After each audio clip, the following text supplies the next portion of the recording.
Hello അസ്സലാമു അലൈക്കും. ഇന്ന് ഞാനൊരു പഴയ കാലം ഒരു സ്നാക്കിൻ്റെ റെസിപ്പി ആയിട്ടാണ് വന്നിട്ടുള്ളത്. പണ്ടൊക്കെ നമ്മൾ വീട്ടിൽ വിരുന്നുകാരൊക്കെ പെട്ടെന്ന് ഇങ്ങനെ പറയാതെ വരുന്ന സമയത്ത് ഉള്ളിവട അതുപോലെ തന്നെ ഇതൊക്കെയാണ് കൂടുതൽ ഉണ്ടാക്കി കൊടുക്കാറുള്ളത്. കാരണം എപ്പോഴും ഉള്ള കുറച്ച് സാധനങ്ങളൊക്കെ വേണ്ടുള്ളത് ചെയ്യാൻ. അപ്പോൾ എങ്ങനെ ചെയ്യുന്നതെന്ന് വേഗം നമുക്ക് നോക്കിയിട്ട് വരാം. അപ്പോൾ ആദ്യം തന്നെ നമുക്കൊരു ബൗളെടുത്തിട്ട് അതിലേക്ക് 2 മുട്ട ചേർത്ത് കൊടുക്കാം. പിന്നെ ഇതിലേക്ക് പഞ്ചസാര ചേർത്ത് കൊടുക്കുക. ഏകദേശം ഒരു 4 ടേബിൾ സ്പൂൺ പഞ്ചസാര വേണ്ടി വരും. അപ്പോൾ ഏറ്റവും അവസാനം പിന്നെ നോക്കിയിട്ട് ഒന്ന് വേണമെങ്കിൽ കുറച്ചുകൂടെ ചേർത്ത് കൊടുക്കുക. പിന്നെ 2 ഏലക്ക കുത്തിയിട്ട് ചേർത്തിട്ടുണ്ട്. എന്നിട്ട് നന്നായിട്ട് നമുക്ക് ഈ പഞ്ചസാര അലിയുന്നത് വരെ ഒന്ന് മിക്സ് ചെയ്തെടുക്കാം.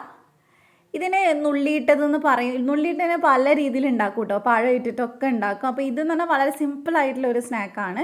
ചിലപ്പോൾ നിങ്ങളൊക്കെ ട്രൈ ചെയ്തിട്ടുണ്ടാവും. ഉണ്ടാക്കാത്തവരൊന്ന് ട്രൈ ചെയ്ത് നോക്കുക. അപ്പോൾ നന്നായിട്ട് മിക്സ് ചെയ്തതിന് ശേഷം ഇതിലേക്ക് ഞാൻ 1 കപ്പ് മൈദയാണ് ചേർത്ത് കൊടുക്കുന്നത്. പിന്നെ ഒരു നുള്ളു ഉപ്പ് ചേർത്തിട്ടുണ്ട്. എന്നിട്ട് നന്നായിട്ട് ആദ്യം തന്നെ നമുക്ക് സ്പൂൺ കൊണ്ടൊന്ന് മിക്സ് ചെയ്തെടുത്താൽ മതി. അതിനുശേഷം നമുക്ക് കൈ വെച്ചിട്ടൊന്ന് മിക്സ് ചെയ്തെടുക്കണം. പിന്നെ ഈ ചാനൽ ആദ്യമായിട്ട് കാണുന്നവരുണ്ടെങ്കിൽ ഒന്ന് സബ്സ്ക്രൈബ് ചെയ്തേക്കണേ. എന്നിട്ട് തൊട്ടടുത്തുള്ള ബെല്ല് ക്ലിക്ക് ചെയ്തിട്ട് ഓൾറെഡി ക്ലിക്ക് ചെയ്യുന്നാലേ വീഡിയോസ് ഇടുമ്പോൾ നോട്ടിഫിക്കേഷൻ വരുള്ളൂ. അപ്പം ഞാൻ ഇനി കൈ വെച്ചിട്ടൊന്ന് മിക്സ് ചെയ്തെടുക്കുകയാണ്. ഇത് നമുക്ക് ചപ്പാത്തി മാവിൻ്റെ പരുവത്തിലല്ല വേണ്ടത്, ലൂസായിട്ടാണ് വേണ്ടത്. അപ്പം ഞാൻ ഇനി ഇതിലേക്ക് വെള്ളം ചേർത്ത് കൊടുക്കുന്നുണ്ട്. കറക്റ്റ് അളവൊന്നും പറയുന്നില്ല. നമുക്കിത് കുറച്ചായിട്ട് 1-2 സ്പൂണൊക്കെ ആയിട്ട് വെള്ളമൊന്നും ഒഴിച്ചിട്ട് മിക്സ് ചെയ്തെടുത്ത് നോക്കാം. കാരണം നിങ്ങൾ എടുക്കുന്ന മുട്ടയുടെ വലുപ്പത്തിനൊക്കെ അനുസരിച്ച് വെള്ളത്തിൻ്റെ അളവ് മാറ്റം വരും. അപ്പോൾ ഇത് ഇതുപോലെയാണ് കേട്ടോ വേണ്ടത്. നമുക്കിങ്ങനെ കുറച്ചായിട്ട് ഇങ്ങനെ എടുത്തിട്ട് ഇങ്ങനെ എണ്ണയിലേക്ക് ഇട്ട് കൊടുക്കുകയാണ് വേണ്ടത്. അപ്പോൾ ഇത് ഏകദേശം ഇവിടെ റെഡി ആയിട്ടുണ്ട്. കൈ ഒന്ന് കഴുകിയതിന് ശേഷം നമുക്ക് ഇതുപോലെ ഇത്തിരി എടുത്തിട്ട് എണ്ണയിലേക്ക് ഇങ്ങനെ ഇട്ട് കൊടുത്താൽ മതി. അപ്പോൾ അതൊന്ന് ഉരുണ്ട് വരും നമ്മൾ എണ്ണയിലിടുന്ന സമയത്ത്. മുട്ട ചേർത്തുകൊണ്ടാണ് കേട്ടോ. ഇതിൽ അപ്പക്കാരോ ബേക്കിംഗ് സോഡ അതൊന്നും ചേർക്കേണ്ട ആവശ്യമില്ല. അപ്പോൾ ഇതേപോലെ ഇട്ട് കൊടുത്താൽ മതി. അപ്പോൾ ഞാനിവിടെ വെളിച്ചെണ്ണയാണ് എടുത്തിട്ടുള്ളത്. അത് ചൂടാവുന്ന സമയത്ത് അതിലേക്ക് നമുക്ക് ഇതുപോലെ ഇത്തിരി ആയിട്ട് ഇട്ട് കൊടുക്കാം. ഇടുമ്പോൾ ഫ്ലെയിം കൂട്ടി വെക്കുക. അതിനുശേഷം ഫ്ലെയിം ഒന്ന് മീഡിയമിൽ വെച്ചിട്ട് ഒന്ന് ഫ്രൈ ചെയ്തെടുത്താൽ മതി. ഒരുപാട് നേരമൊന്നും വേണ്ട വെന്ത് കിട്ടാനായിട്ട്. അപ്പോൾ ഒരു സൈഡ് ഒന്ന് റെഡിയായി വരുന്ന സമയത്ത് നമുക്ക് അതിൻ്റെ മേലെ കുറച്ചൊന്ന് എണ്ണയാക്കി കൊടുക്കുക. എന്നിട്ട് നമുക്ക് അങ്ങ് തിരിച്ചിട്ട് കൊടുക്കാം.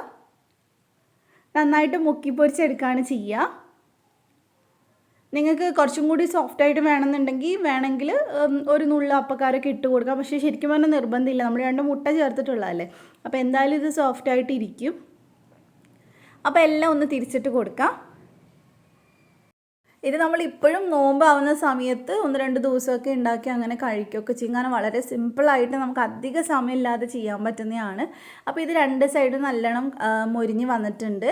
അപ്പോൾ ഇനി നമുക്കിത് എടുത്ത് മാറ്റാം. ഇതങ്ങനെ എണ്ണ കുടിക്കുന്ന സ്നാക്കൊന്നും അല്ല. അപ്പോൾ എല്ലാം നമുക്ക് എടുത്ത് മാറ്റാം. നിങ്ങൾക്ക് ഇത്തിരിയും കൂടെ കളർ വേണമെങ്കിൽ അങ്ങനെ വേണമെങ്കിലും എടുക്കാം. അപ്പോൾ ഇനി ഇതെടുത്ത് നമുക്ക് വേറൊരു പാത്രത്തിലേക്ക് ഇട്ടിട്ട് അടുത്തതെടുക്കുക. ടിഷ്യൂ പേപ്പറിൽ ഇടേണ്ട ആവശ്യമൊന്നുമില്ല കേട്ടോ. അങ്ങനെ അധികം എണ്ണയൊന്നും കുടിക്കൊന്നുമില്ല. അപ്പോൾ ഇതേപോലെ തന്നെ നമുക്ക് ബാക്കിയുള്ളതും ഒന്ന് ഫ്രൈ ചെയ്തെടുത്താൽ മതി. അപ്പോൾ എന്തായാലും ട്രൈ ചെയ്ത് നോക്കുക. ഇത് ചൂടോടെ ആണെങ്കിലും തണുത്തിട്ടാണെങ്കിലും ഒക്കെ കഴിക്കാൻ രസം തന്നെയാണ്. അല്ലാതെ തണുത്ത് കഴിഞ്ഞാൽ കൊള്ളില്ല അങ്ങനെയൊന്നുമില്ല. അപ്പോൾ എന്തായാലും ഇതേപോലെ തന്നെ നമ്മളെല്ലാം ചെയ്തെടുത്തിട്ടുണ്ട്. അപ്പോൾ നമുക്കിതൊന്ന് കട്ട് ചെയ്ത് നോക്കാം. ഉള്ളിൽ നല്ല സോഫ്റ്റായിട്ട് ചൂടോടെ ആണെങ്കിൽ പുറം നല്ല എന്താ പറയുക ഒന്ന് ചെറുതായിട്ട് മൊരിഞ്ഞിട്ടുണ്ടാവും. ഉള്ളിൽ നല്ല സോഫ്റ്റായിട്ട് ഉണ്ടാവുക. അപ്പോൾ എന്തായാലും ട്രൈ ചെയ്യുക. എന്നിട്ട് എൻ്റെ അടുത്ത് ഫീഡ്ബാക്ക് വരും. അപ്പോൾ നിങ്ങൾക്ക് റെസിപ്പി ഇഷ്ടമായിട്ടുണ്ടെങ്കിൽ വീഡിയോ ലൈക്ക് ചെയ്യുക, ഫ്രണ്ട്സിനൊക്കെ ഷെയർ ചെയ്ത് കൊടുക്കുക. മറ്റൊരു വീഡിയോ ആയിട്ട് നമുക്ക് വീണ്ടും കാണാം ഇൻഷാ അല്ലാ. Thank you for watching.